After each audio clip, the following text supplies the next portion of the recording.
Poštovani članovi i simpatizeri Hrvatske čiste stranke prava, drage Hrvatice i Hrvati, dragi gosti iz cijele Europe.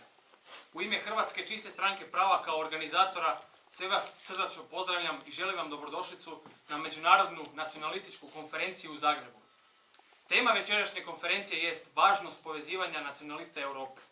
Osim domaćina i organizatora konferencije, o toj temi će večeras govoriti naši uvaženi gosti iz raznih srodnih nam stranaka i organizacija iz cijele Europe. Današnji dan ući će u povijest hrvatske politike kao dan kada se održala prva međunarodna nacionalistička konferencija u Hrvatskoj od njene samostalnosti. Neki se od vas, poput mene, pitaju kako je moguće da se tek sada, nakon nešto više od 20 godina samostalnosti, organizira jedna ovakva konferencija. Očito je u ovih 20 godina među hrvatskim nacionalistima vladala opća zatvorenost i nezainteresiranost za bilo kakvo uspostavljanje kontakata, a kamoli ozbiljnih suradnji sa srodnim organizacijama iz drugih europskih zemalja. Činjenica je da je hrvatski narod u svojoj dugoj povijesti imao mnoga neugodna iskustva s drugim narodima. Činjenica je da je 90. godina u Hrvatskoj bujao rat koji nas je u potpunosti usmjerio u obranu vlastitog naroda. No koliko god ovakvih činjenica bilo, povezivanje europskih nacionalista je prevažna stvar da bismo ju u nedogled odgađali. U trenutku kada se umjetna i nakaradna tvorevina zvana Europska unija i cijeli neoliberalni kapitalizam raspadaju po svim šavovima, europski nacionalisti moraju svojim narodima ponuditi alternativu ne samo za spas vlastite nacije i države, već i za spas cijele Europe. Nacionalizam se, kao što smo i sami mogli vidjeti ovih dana, želi prikazati kao propala i opasna subkultura ćelavih mjerača kukuruza koje se treba tretirati kao građane drugog reda, te ih nemilosrdno spriječiti u bilo kakvoj aktivnosti i iznošenju mišljenja.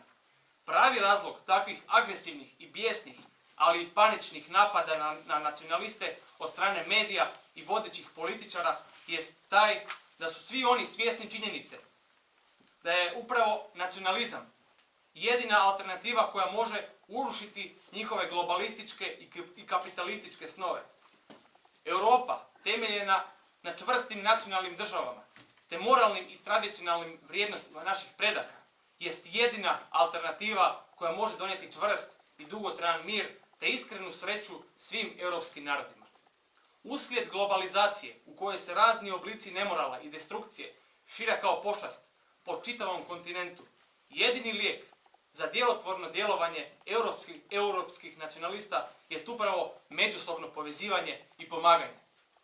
O tome koliko je važno to povezivanje najviše nam govori opća panika koja je zavladala u antihrvatskim krugovima, medijima, vladi te kod sadašnjeg i bivšeg predsjednika države. Nakon mnogih pokušaja miniranja konferencije od strane predsjednika Josipovića i vlade u strahu od jačanja nacionalizma u Hrvatskoj, vlada Republike Hrvatske se latila kukavičjeg poteza zabrane naše konferencije i mimohoda. Time su jasno razobličili svoj boljševički način djelovanja i mentalitet kojeg nose još iz partijskih dana. No, kao što vidite, nisu nas uspjeli zaustaviti. Niti će nas ikada zaustaviti. Ne mogu oni nas toliko zabranjivati koliko mi volimo svoj narod i svoju domovinu.